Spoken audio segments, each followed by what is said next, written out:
राज्य परिवहन मंडळ अर्थात एसटी कडून ज्येष्ठ नागरिक आणि महिलांना दिल्या जाणाऱ्या स्मार्ट कार्ड योजनेबाबत जनतेचा रोष प्रचंड वाढलाय।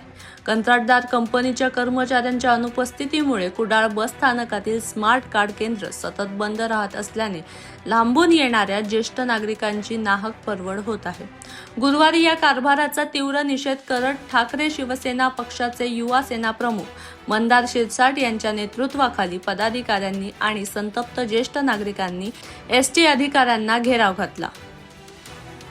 सध्या शेतीची कामे जोरात सुरू असतानाही नागरिक व ज्येष्ठ नागरिक स्मार्ट कार्ड काढण्यासाठी वेळ काढून बस स्थानकाकडे येत आहेत। तालुक्याच्या ठिकाणी प्रवासासाठी एसटी महामंडळ हाच एकमेव मुख्य पर्याय असल्याने दररोज मोठी गर्दी होत आहे। मात्र तासनतास तात्कळत राहिल्यानंतरही स्मार्ट कार्डच्या कार्यालयाला कुलूप पाहायला मिळत आहे। लांबच्या गावाहून प्रवास करून येणाऱ्या वृद्धांचा वेळ, पैसा आणि श्रम वाया जात असून प्रवाशांमध्ये तीव्र संताप व्यक्त होत आहे।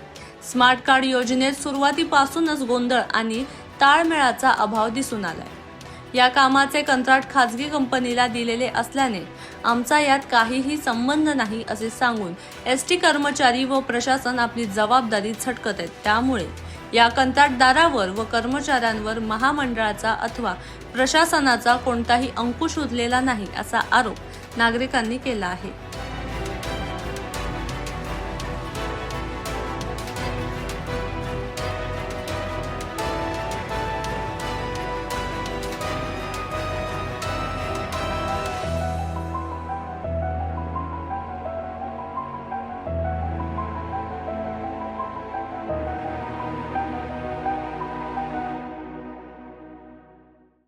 तुम्ही ते कार्ड काढण्यासाठी एसटीची जी सवलत काय ते झालं, काय परिस्थिती आहे?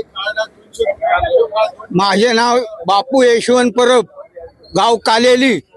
मी काल आलो, काल ऑफिस बंद, आज आलो, आज ऑफिस बंद। आम्ही करायचं काय? आमची जेवणाची सोय करा सर्व अधिकाऱ्यांनी, नाही तर आमची कार्डाची सोय करा वेळेत, एवढी माझी विनंती आहे। 20 झाले इल्यार आमका सांगल्याने फोन करतो मग नेऊ घ्यावा।